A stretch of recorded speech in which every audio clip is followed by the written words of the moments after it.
Just how should South Africa respond to threats by the US?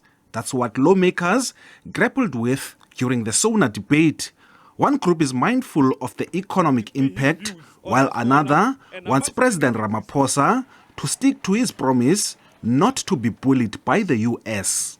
You sign into law the Bella Act, the NHI Act, as well as the Expropriation Act. These masses respected the fact that the continuing process of social and national emancipation to which we were subjected remains a contested terrain, where those who benefited from the exclusion will be hostile to any step taken towards redressing the imbalances of the past. Perhaps, and with the highest level of humility, let me also join to reiterate the point you made during the State of the Nation address, Comrade President, that in our quest to change the living conditions of our people, we will not be bullied. And there is no threat of genocide in South Africa. Let's make that clear. There are, however, legitimate cries of historically and presently oppressed and excluded black majority who demand the return of the land and the wealth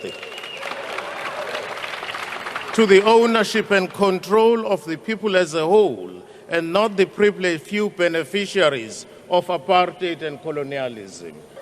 We confront a new threat: US tariff barriers, potential threat of AGOA, and possibly even sanctions by a regime driven by an administration that will put America's interests ahead of ours. And make no mistake about that. And so what do? When a country faces a crisis, it needs to unite and navigate the threat. And that is what we must do now.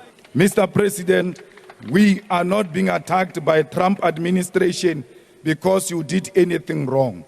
They are attacking us because of our stand on Israel.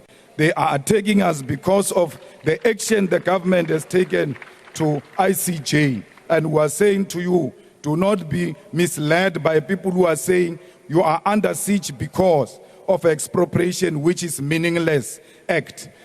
That act does not say anything, and they all understand that language. Honorable President, President Trump's recent executive actions, predicated as they are on misinformation and unfounded rumors, require us to assess our position in the world, to deepen political and trade relationships with countries who endeavor to shoulder more global responsibility. There are tens of thousands of jobs involved and many more livelihoods. We are joined at the hip, but this deep relationship is about to undergo serious strain, with potentially devastating consequences for South Africa's economy and jobs. Mr. President, we must not be caught napping. In times such as this one, as we confront massive geopolitical threats. Mr. President, your injunction for us not to be bullied is an important one.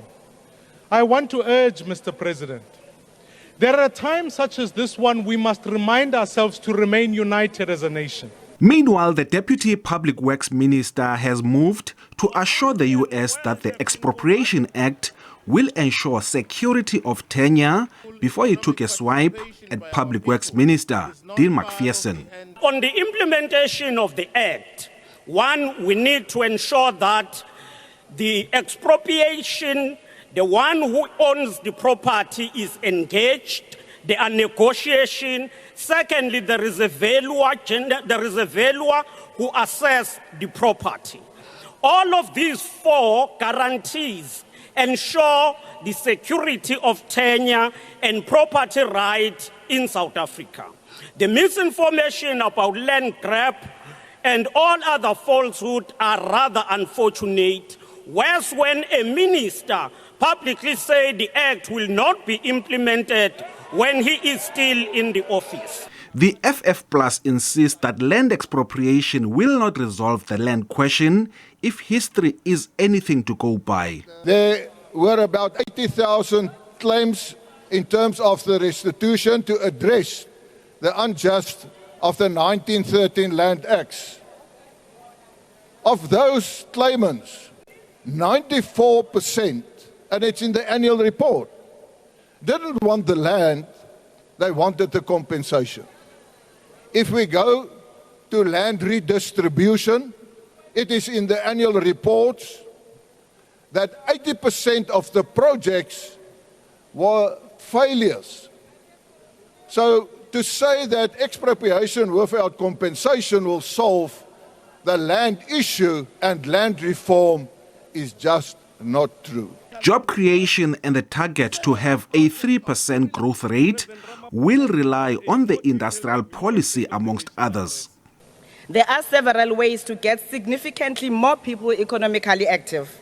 Through the industrial policy that is being finalized by Minister Dau, we will enhance our efforts to support employment-intensive industrialization, public employment initiatives, especially those with pathways to upskilling and sustainable livelihoods. The COGTA minister and the IFP leader wants municipal funding reforms and a rethinking of the national health insurance.